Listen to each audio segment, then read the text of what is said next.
네, 전도서 4장 말씀은요,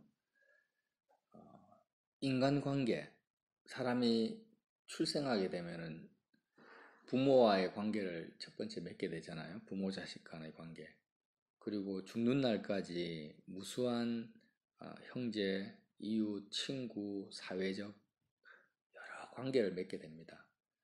사람은 관계적인 존재고 또 사회적인 존재라고 말하고 있잖아요.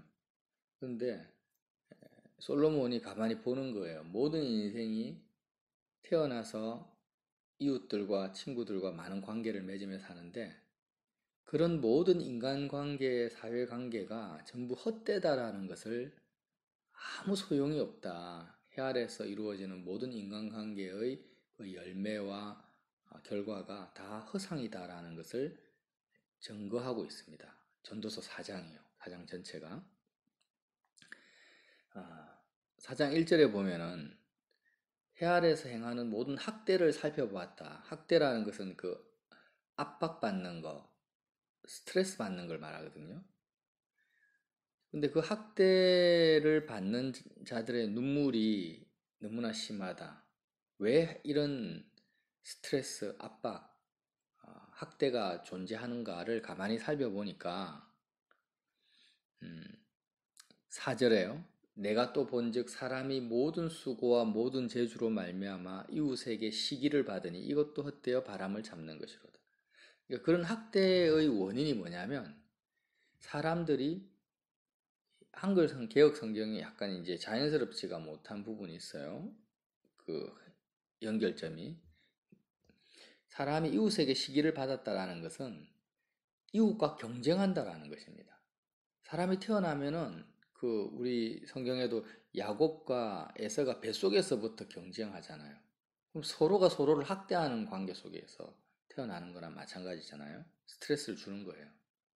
그러니까 사람이 일생 동안 너무 수고하고 애쓰고 자기가 가지고 있는 재주와 능력을 최대한 끌어당겨 가지고 발휘하는 것은 뭐냐면 사람들 간의 경쟁에서 이기기 위해서 또 더 높아지기 위해서 우위를 점하기 위해서 그렇게 수고하고 모든 재주를 다 쓰고 있습니다. 그런데 1등한 사람 때문에 2등, 3등한 사람은 스트레스를 받아요. 그런 사회적 구조를 본 거예요. 피라미드 구조를 본 겁니다. 솔로몬이. 그래서 의도적이든 의도하지 않든지 간에 시기, 질투, 경쟁 관계 속에서 사는 모든 인간관계는 1등 한 사람도 스트레스고 1등 하기까지는 그리고 경쟁에서 밀려난 사람도 또 학대를 받는 것과 같다라는 것입니다. 그러니까 이런 사회관계가 해 아래에서 이루어지는 모든 것이 처음부터 끝까지 다 스트레스라는 거예요. 학대라는 것입니다. 그런데 그들에게는 뭐가 없다고요? 위로자가 없다. 위로자가 없다라는 것은 진정한 위로를 줄 수 있는 사람이 해 아래 사람들 간에는 없다. 부모도 자녀에게 위로가 못 되고 자녀도 부모에게 진정한 위로가 안 됩니다. 왜냐하면 모든 관계가 꼭 경쟁 관계가 아니라도요. 아무리 좋은 관계, 위로하는 관계라 할지라도 다 사람은 죽잖아요.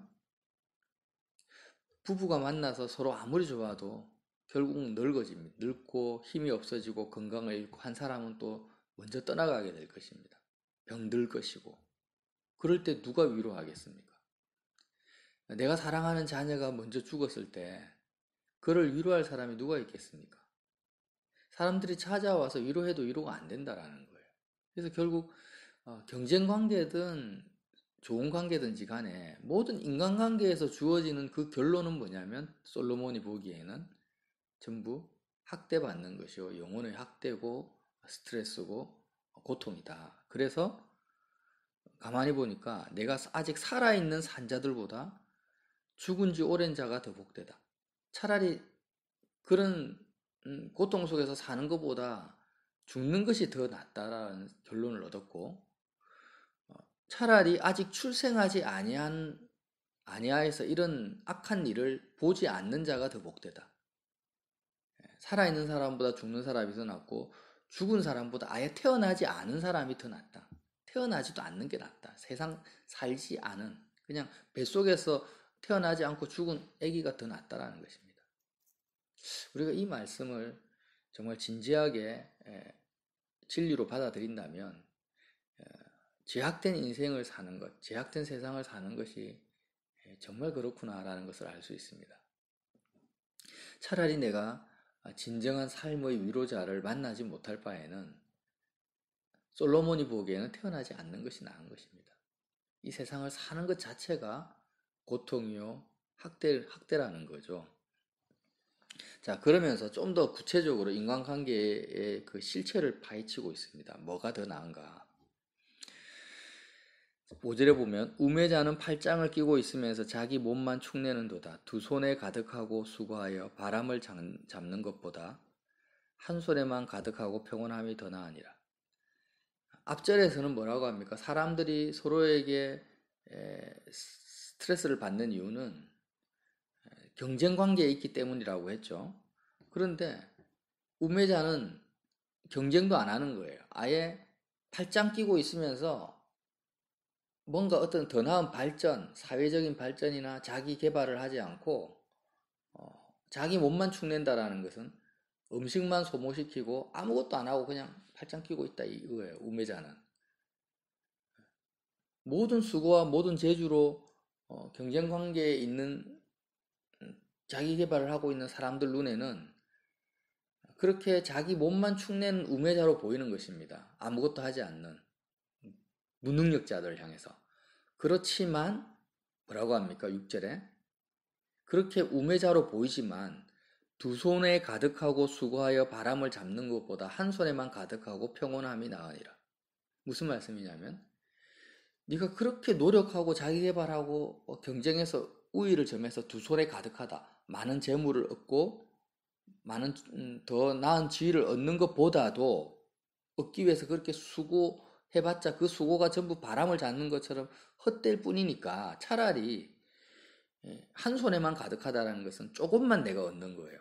경쟁하지 않고 수고를 덜하고 조금만 가지고도 마음의 평안을 얻는 것이 더 낫다라는 것입니다.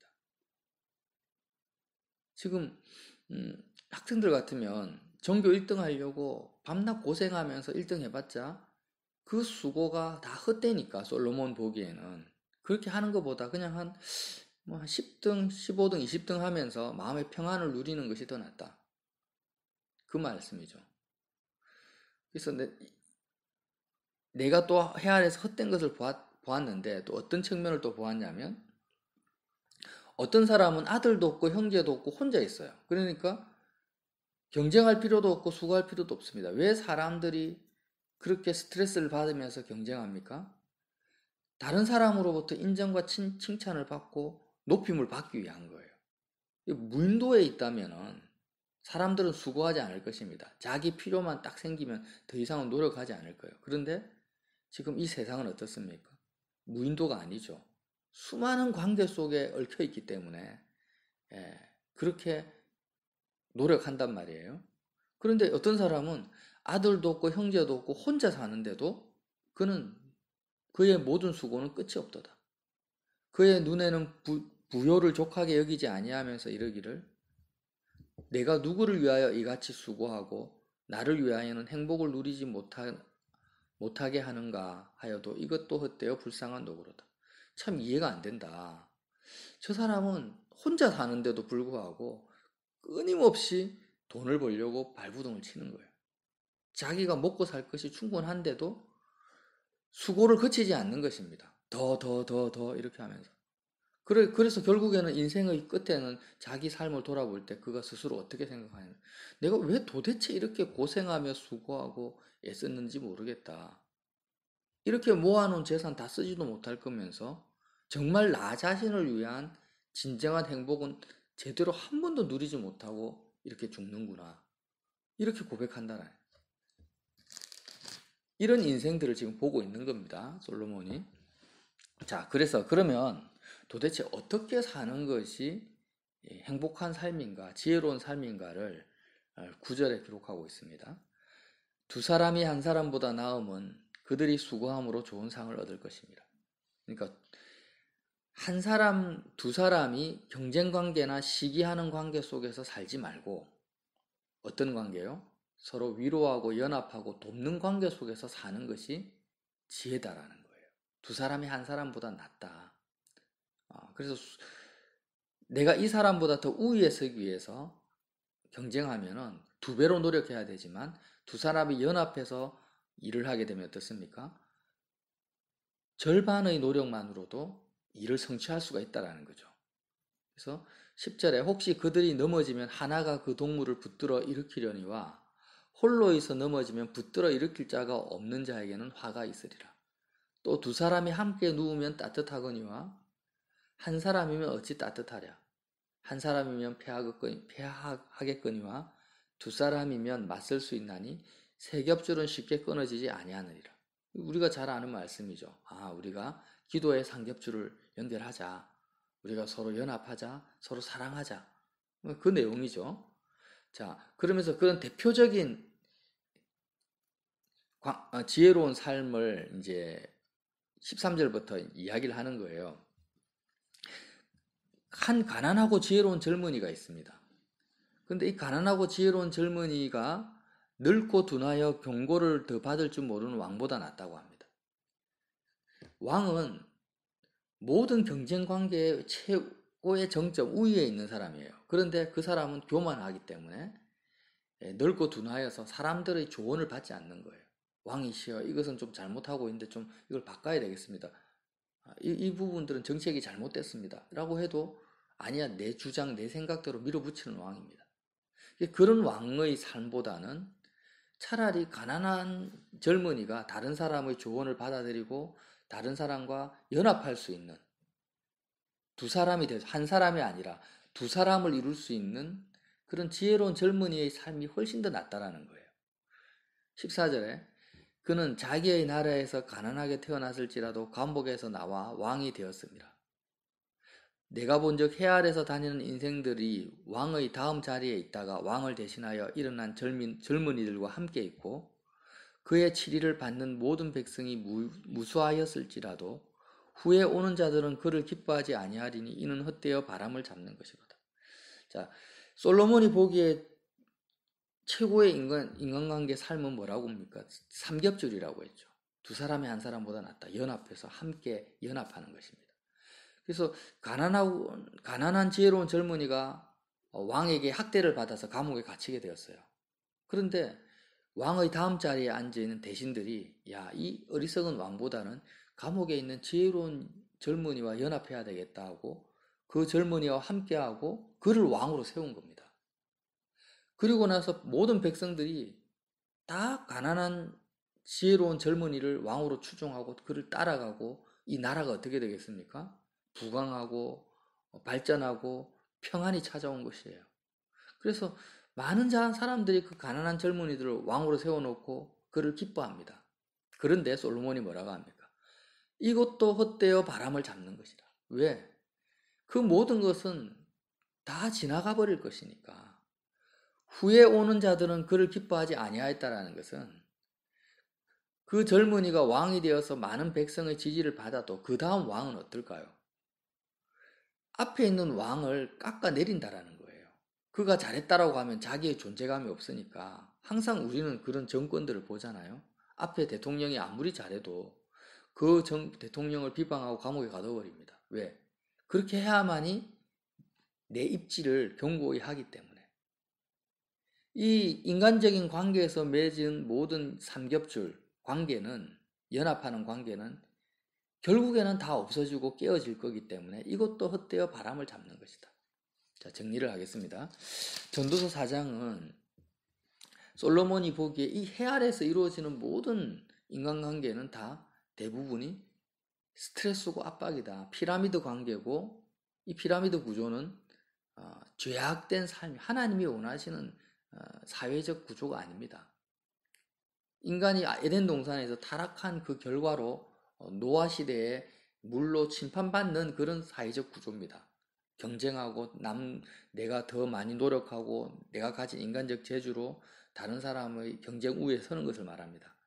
그걸로 말미암아 사람들이 다 고통받고 있는 사회를 보고 있으면서 사람들은 왜 그렇게 수고하고 자기 많은 것을 취하려고 하는가? 심지어는 혼자 사는 사람도 그렇게 끝까지 노력하고 수고하지만 나중에는 나를 위해서는 진정한 행복을 누리지 못했다라고 후회하는 삶을 산다. 참 어리석다. 이렇게 이야기를 전개하고 있는 거예요. 그러면 이제 이 땅에서 다른 사람들의 조언을 받아들이고 경쟁하는 것이 아니라 서로 돕고 사랑하면서 일을 성취해가는 것이 좋지 않냐. 이게 행복한 삶이지 않냐. 대표적인 사람이 누구라고요? 가난하고 지혜로운 젊은이라는 거예요. 그래서 그가 사람들의 지지를 받아서 왕이 되었다 할지라도 그가 한 모든 것은 헛되다. 왜 그렇습니까? 그 다음에 오는 왕이 그를 기뻐하지 아니하고 그가 했던 모든 것들을 다 깎아내릴 거니까. 그래서 예수님을 보면 알 수 있습니다. 사실 예수님은 가난하고 지혜로운 젊은이였어요. 헤롯이나 빌라도는 둔하고 경고를 받을 줄 모르는 왕이었습니다. 수많은 군중들이 예수님을 왕으로 삼으려고 모였던 거예요. 제자들도 예수님을 가난하고 젊은 그 나사렛 목수의 아들 예수님을 왕으로 삼기 위해서 따라간 것입니다. 그런데 예수님이 어떻게 하셨습니까? 오늘 솔로몬의 전도서 4장에 있는 말씀을 알고 계셨던 거예요. 내가 이 사람들 백성들의 지지를 받아서 저 늙고 둔한 헤롯 왕을 몰아내고 로마를 몰아내고 내가 칭송받는 부강한 국가 이스라엘을 다윗의 시대를 재현한다 할지라도 이 모든 것이 헛되다라는 것을 예수님이 백성들에게 가르친 거예요. 나의 나라는 여기에 속한 것이 아니다. 그리고 그 길을 거부하셨죠. 주님이 오신 목적은 백성들에게 지상 낙원을 구축하기 위해서 내가 온 것이 아니다. 내가 온 것은 진정한 위로자를 너희에게 선물하기 위하다. 오늘 전도서 4장 1절에 보면 위로자가 없도다. 학대받는 자들의 눈물을 보는데 그들에게는 위로자가 없는 거예요. 자녀도 나의 위로가 되지 못하고 가장 가까운 부모나 남편이나 아내도 진정한 위로가 못 된다라는 어떤 인생도. 누가 위로가 됩니까? 하나님만이 성도들의 눈물을 닦아줄 수가 있다. 자, 그리고 이 해아래서의 가장 지혜로운 삶은 경쟁하는 관계가 아니라 연합하는 관계인데 이것도 헛되다. 왜? 영원성을 못 가지고 있으니까. 그러면 주님은 왜 오셨습니까? 영원하신 하나님, 삼위일체 하나님은 이미 삼겹줄을 이루고 있는 거예요. 성부, 성자, 성령 하나님은 영원한 관계 속에서 가장 지혜롭고 의미 있는 행복한 삶을 살고 계신 분이십니다. 그 삼위일체 관계 속의 삼겹줄 속으로 연합 속으로 우리를 초대하기 위해서 주님이 오신 것입니다. 그러면 그 하나님이 나의 영원한 위로가 되고 그 삶이 가장 행복한 삶이라는 거죠. 그것을 바로 전도서 4장이 우리에게 증거하고 있습니다. 사람들끼리 모여서 서로의 공고를 받아들이고 위로하고 연합하고 더 나은 일을 성취하는 것. 그래, 그나마 이 해 아래서 그게 지혜로운 삶이야. 그렇지만 그것도 다 헛된 거야. 그렇지만 주님은 이제는 하나님과의 관계 속에서 위로자가 되시는, 진정한 나의 위로가 되시는 영원성을 가지신 그 하나님의 관계 속으로 들어와라. 그 주님이 너의 목자가 되고 친구가 되고 신부가 되고 신랑이 되시고 아버지가 되시는 그 관계 속으로 들어오면 그것보다도 더 복된 삶이 없다. 그렇지 못할 바에는 차라리 태어나지 않는 것이 더 낫다라는 거예요. 그가 왕이 된다 할지라도. 솔로몬의 결론입니다. 너가 이 땅에서 가난하고 지혜로운 젊은이로 태어나서 백성들의 지지를 받아 왕이 된다 할지라도 하나님과의 관계성과 인격적 교제를 가지지 못할 바에는 차라리 어머니 뱃속에서 태어나지 않는 사생아보다 더 못한 인생이다. 예수님이 우리에게 얼마나 소중한 분이십니까? 주님은 왕되기를 거절하시고 십자가를 지셨습니다. 우리가 그 주님과 연합하여서 오늘도 정말 저주받은 인생이 아니라 하나님의 은혜와 복된 인생 그 길을 오늘도 저와 여러분이 함께 가시는 시간 되시기를 예수님 이름으로 빌어드립니다.